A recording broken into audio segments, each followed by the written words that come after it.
Okay, it says record. Slow down.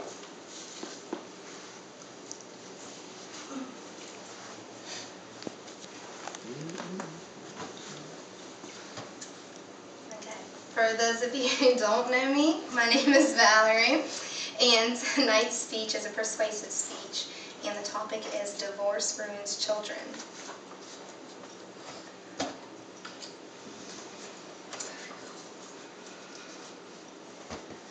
"45 to 50% of first marriages end in divorce, followed by 60 to 67% of second marriages ending in divorce, topped off with 70 to 73% of third marriages ending in divorce."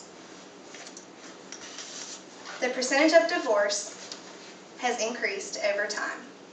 Not only that, but the percentage of divorce with a couple that has children is also increasing. The percentage of divorce between a couple that has children is roughly 40%.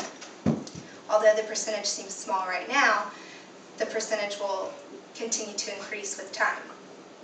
When a couple decides on divorce, the decision is normally based upon the problems and differences upon their relationship. Seldom are the effects on the children taken into consideration. Divorce does truly ruin a relationship, but it also destroys the children that are involved. Divorce is something that involves everyone. A child in a divorce situation is going to experience a variety of different emotions. There are many ways for parents to approach their children about divorce, but there is no way to tell exactly how the child will react. One of the first feelings that a child is likely to feel is feeling responsible for the destruction of their family. The child may feel as though something that they have said or have done is to blame for their parents' split.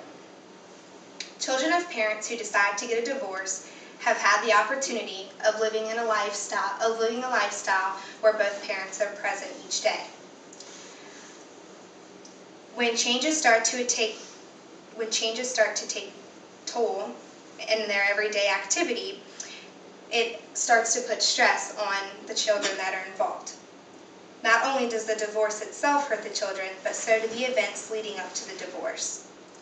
The effects of the situation leading up to the divorce are some of the most dramatic effects that the children are going to have to deal with.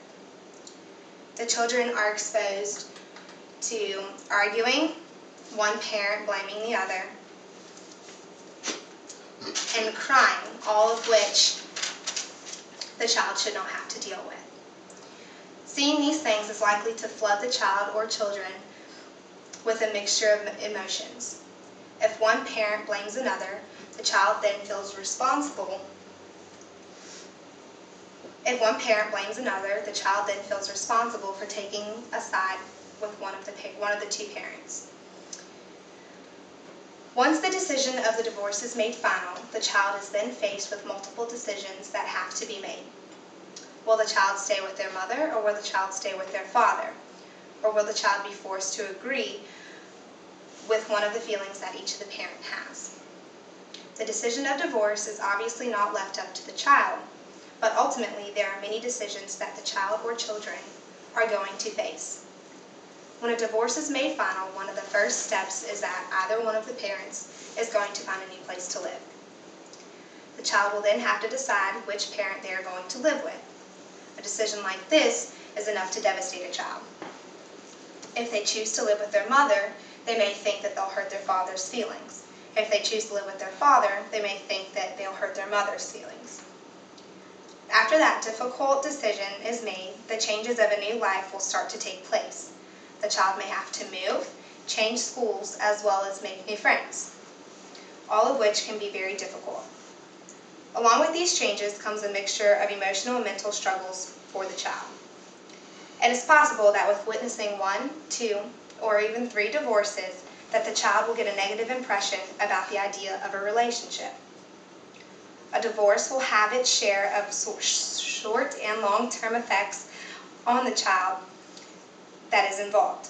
A child's outlook on life comes majorly from the examples that their parents set. If they see a relationship filled with pain and arguing, it may make the child feel as though that's what every relationship is going to result in. Every relationship or marriage is not going to end in divorce, and the way that parents deal with the divorce can either dramatically affect their child's life positively or negatively.